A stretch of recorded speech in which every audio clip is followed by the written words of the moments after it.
be me. A few years ago, around 20 or 21, just your average college guy. Not a total loser, but definitely not a stud.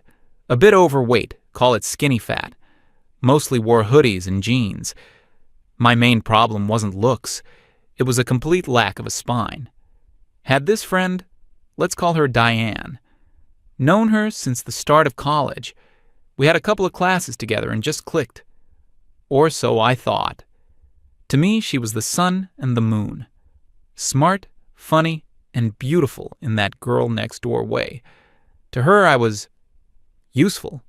I was head over heels for this girl. A classic textbook case.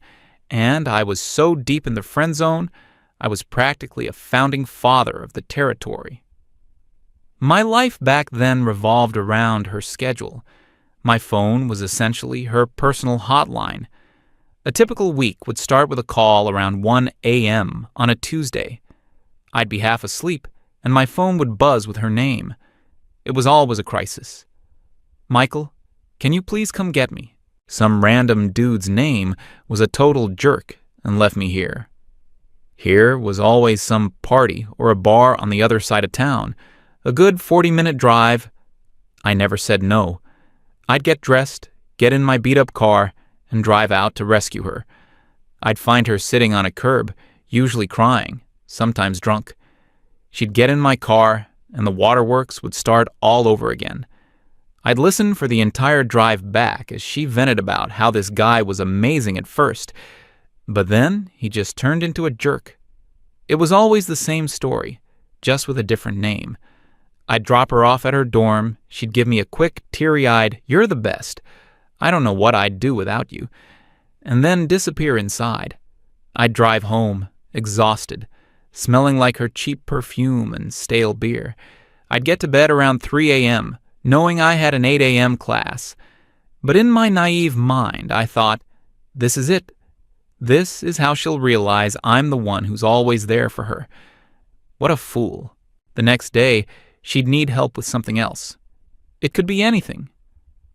My laptop is making a weird noise. Can you look at it? You're so good with computers.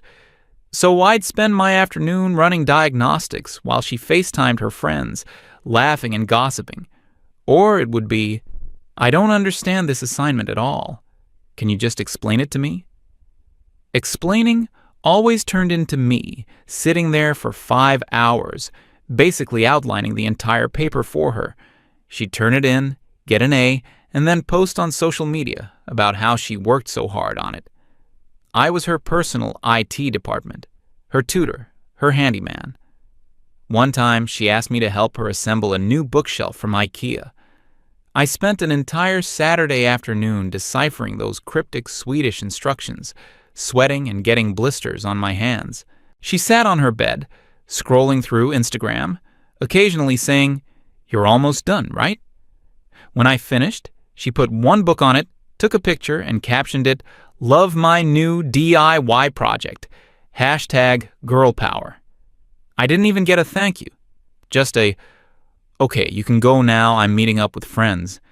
And then there was the money. She was always broke, always. "Let's go get lunch," she'd text.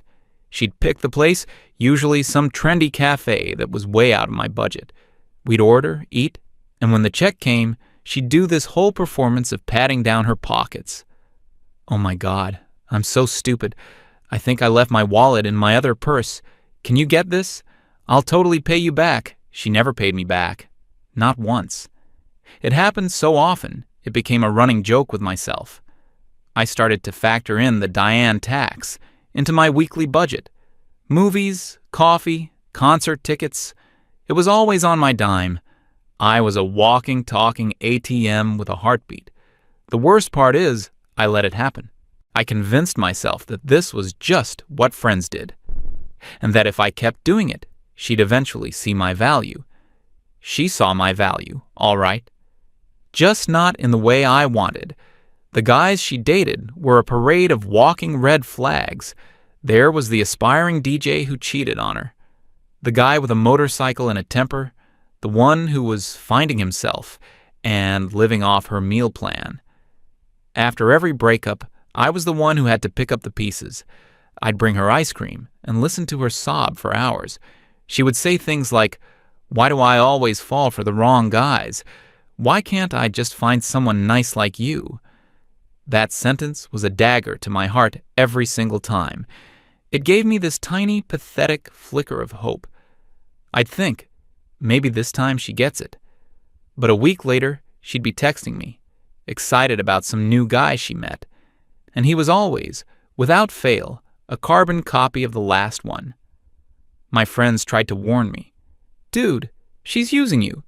You need to cut her off. She's never going to see you as anything more than a doormat." I didn't listen. I told them they just didn't understand our special connection.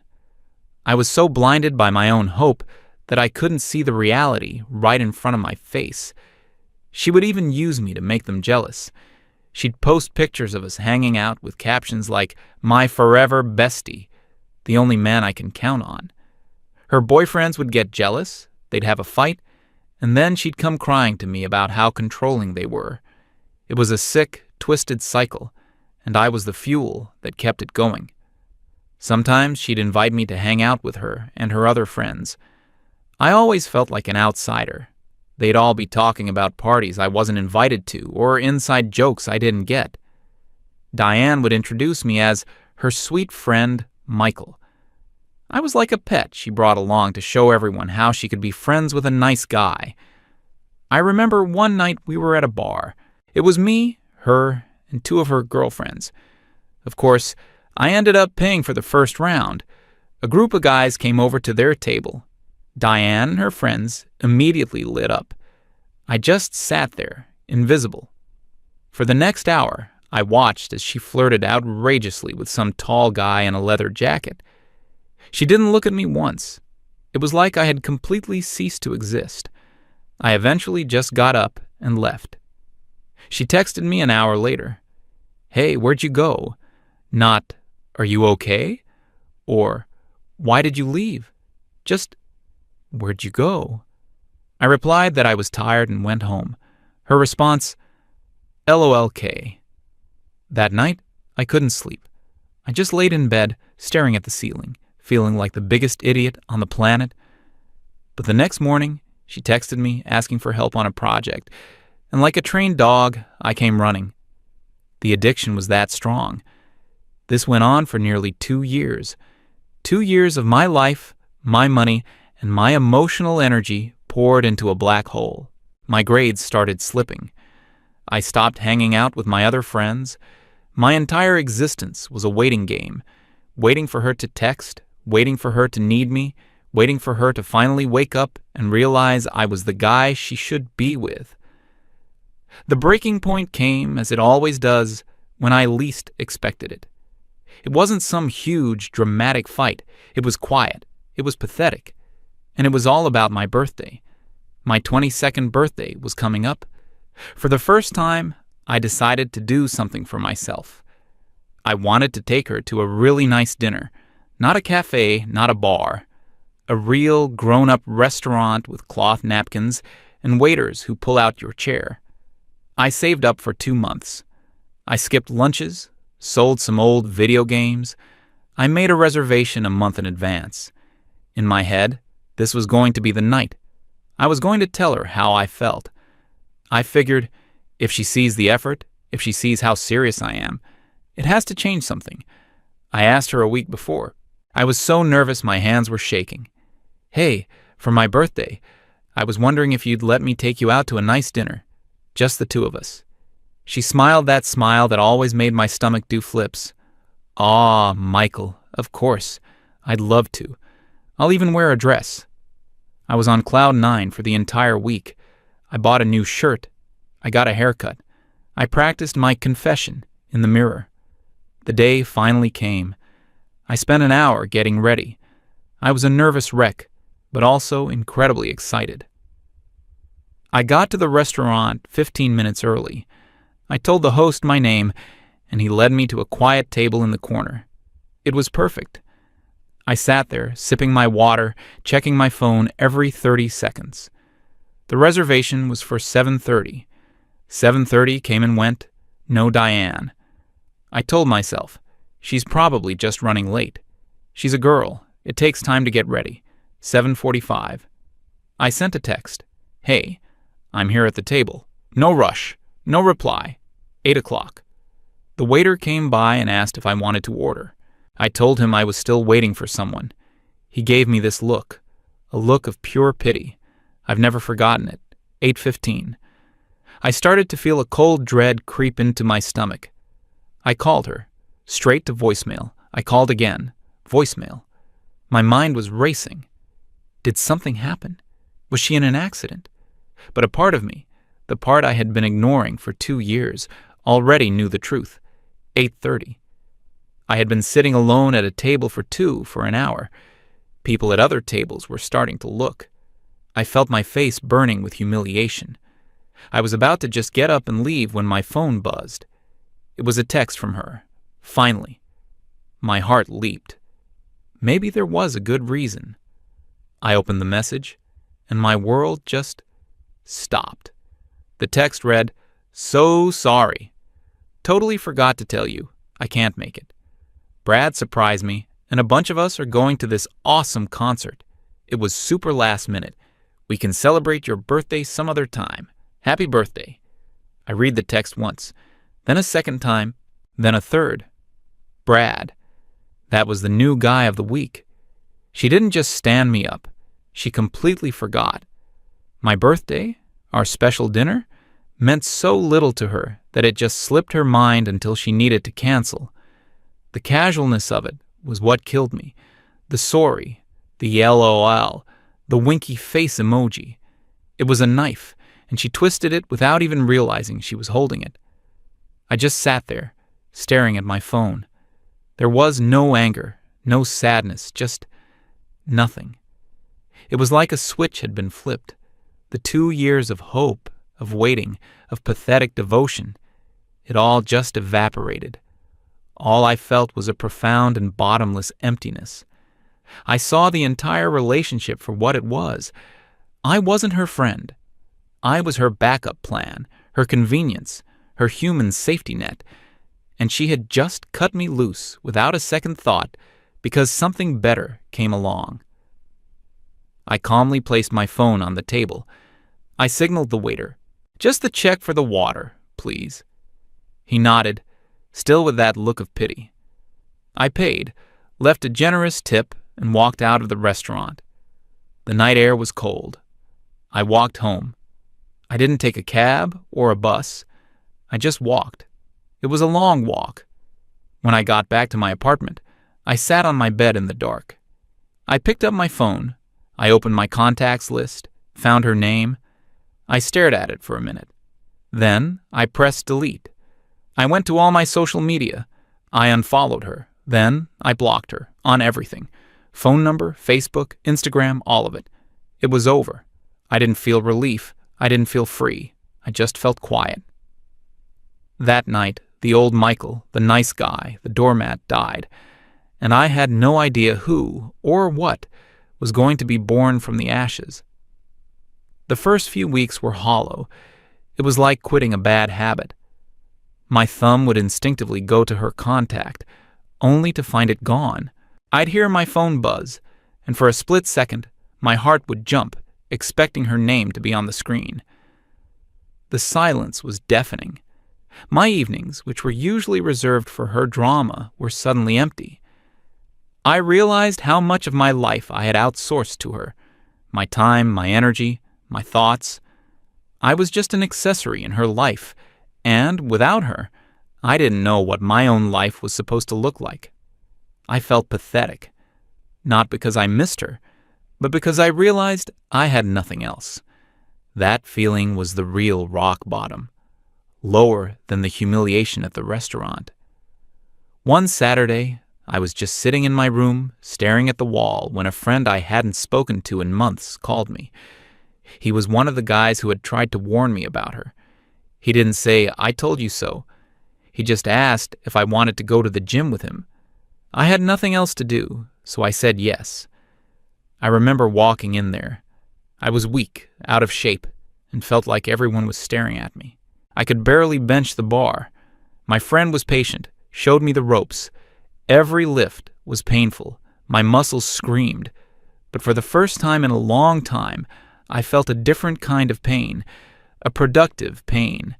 It wasn't the dull ache of emotional exhaustion. It was sharp, real, and something I could control. So I went back the next day, and the day after that.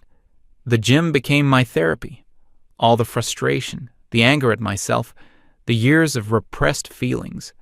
I poured it all into the weights. I stopped thinking about Diane.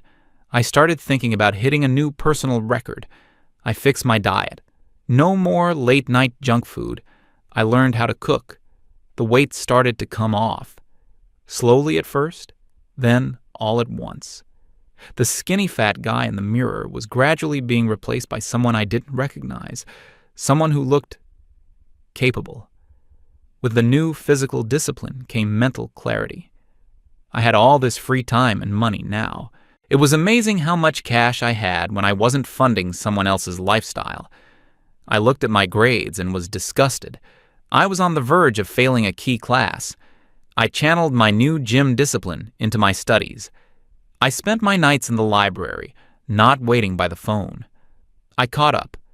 I started acing my exams. I also realized I hated my major. It wasn't for me. I had some elective credits in marketing that I'd actually enjoyed. So, using the money I saved, I enrolled in some online certification courses for digital marketing and data analytics. It was fascinating.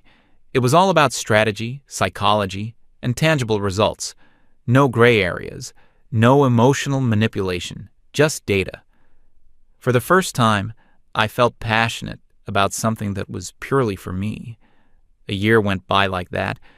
In a blur of iron, textbooks, and healthy food, I had lost over 40 pounds of fat and gained a good 15 pounds of muscle.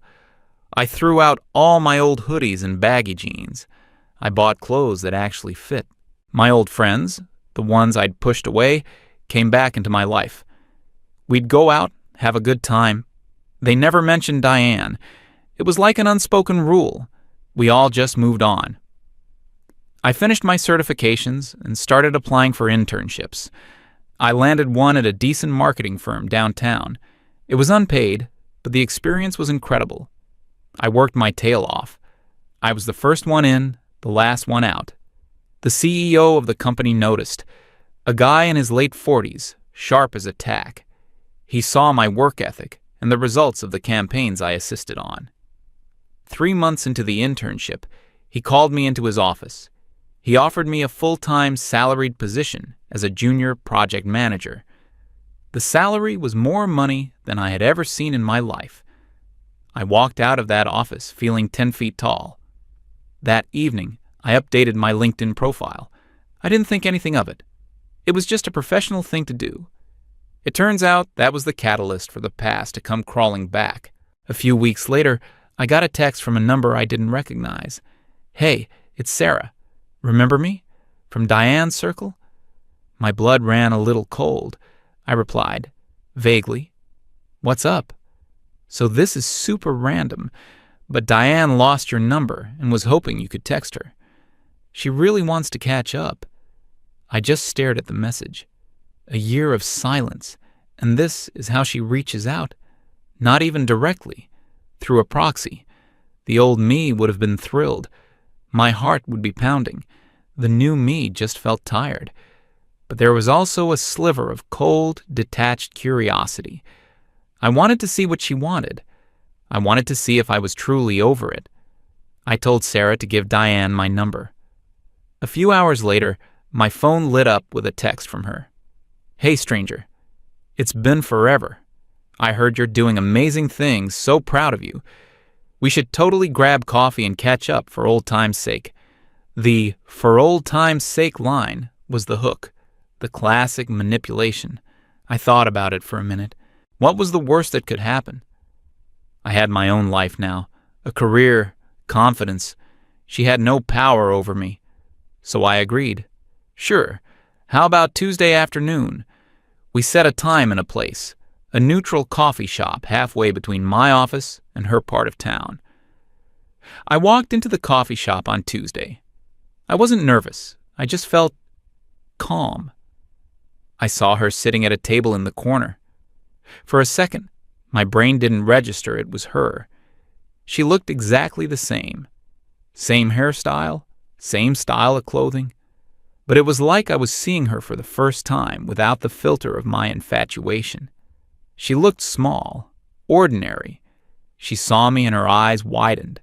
I could see her taking in the change, the suit I was wearing for work, the way I carried myself. I walked over to the table. Diane. Michael. Wow. You look amazing. I gave a polite nod. You look the same. I don't think she caught the double meaning. The first 10 minutes were painfully awkward. She tried to make small talk, asking about my job. I gave her short, professional answers. I didn't offer details. I didn't ask about her life. I was practicing what I later learned was called the gray rock method. I was as interesting as a gray rock. She started getting visibly frustrated. Her usual charm wasn't working, so she switched tactics. She went for sympathy. She started complaining about her current boyfriend, some new guy named Kevin. Same old story. He was controlling. He didn't appreciate her, etc. She looked at me, expecting the old Michael to jump in with advice and comforting words. I just sipped my coffee. When she finished her rant, I just said, "That sounds difficult." No emotion, no engagement, just a statement of fact. The silence that followed was heavy. She was realizing the person she came to meet was gone. She took a deep breath. This was it, the final play. "You know, Michael," she started, her voice getting soft and a little shaky. "Seeing you like this, it's made me realize a lot of things." I stayed silent, just watching her. I was so stupid back then. I was young, and I made so many mistakes. I dated all those awful guys. She paused, looking for a reaction. I gave her none.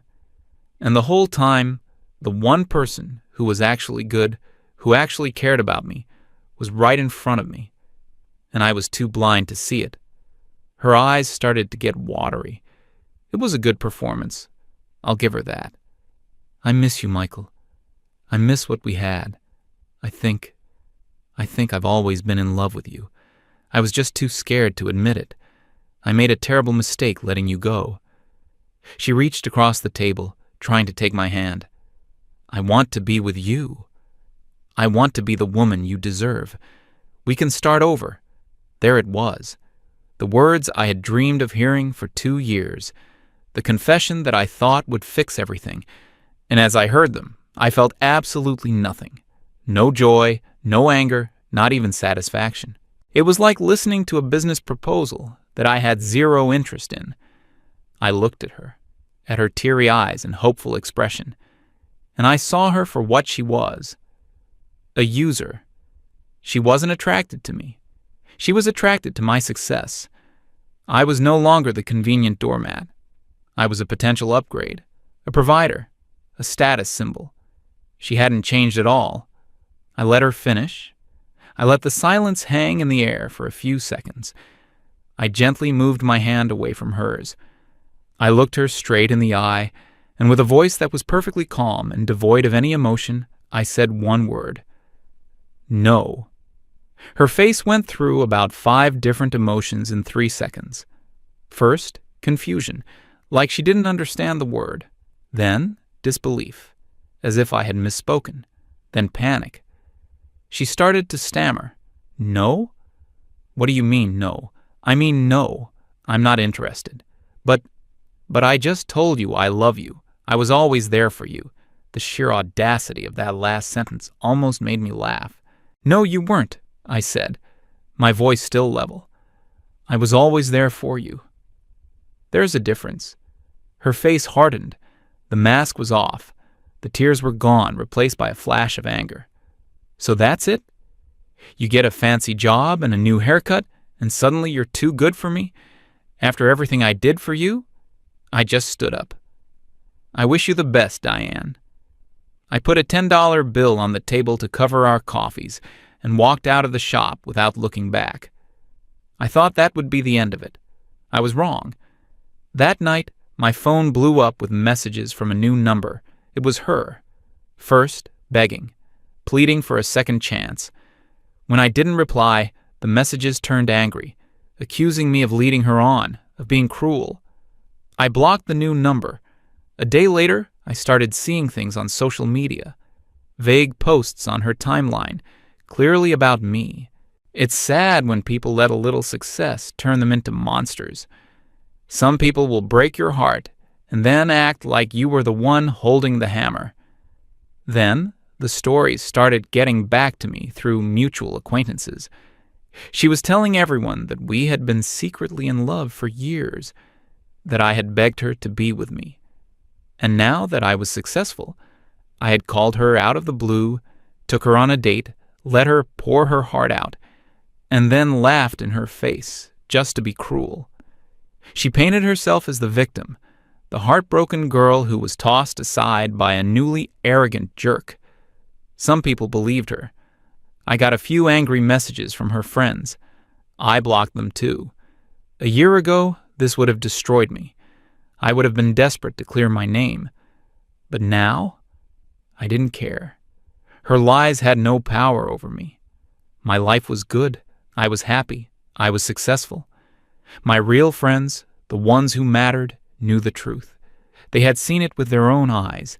Her smear campaign was just the final pathetic tantrum of a manipulator who had lost control. Her reaction proved that my decision to say no was the best decision I've ever made. I never heard from her again. I'm not bitter. I'm not angry. In a weird way, I'm almost grateful. She was the catalyst. She broke me down so completely that I had no choice but to rebuild myself from scratch. And the man I am today is stronger than she could ever imagine. She didn't make me who I am, but her actions forced me to make myself. And for that, I've already won.